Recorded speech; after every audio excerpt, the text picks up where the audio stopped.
This is the map you can find in almost every State Department office worldwide. Hi, I'm Mark Giordano. This is Maps with Mark. When we look at a map, it can tell us a lot about how an organization or an entity thinks about the world and how the world operates. This is a map that shows how the State Department divides up the world for administrative purposes.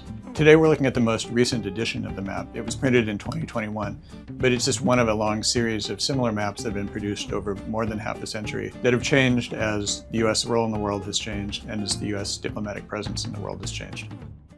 If we look at the 1966 map, we can see that Canada is still included as part of Western Europe because of the history of Canada as part of the British Commonwealth. As recently as the 1992 map, Canada was still managed under the Western European Bureau.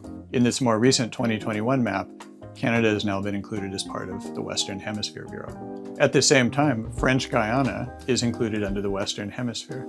So on the one hand, we have Canada as an independent state included as Western Europe, and French Guiana, which is part of France, labeled under the Western Hemisphere. The organization of Canada and French Guiana might seem inconsistent. What it really shows, though, is a tension between thinking about an organization of the world in political terms versus an organization of the world around physical geography, Western versus Eastern.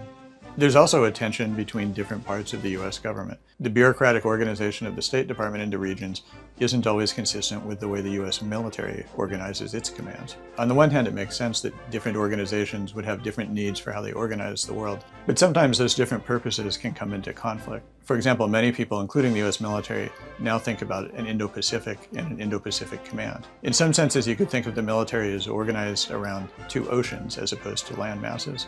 On the State Department map, there are 4 different bureaus that deal with the islands of the Indian Ocean. In the US military, it's just one command.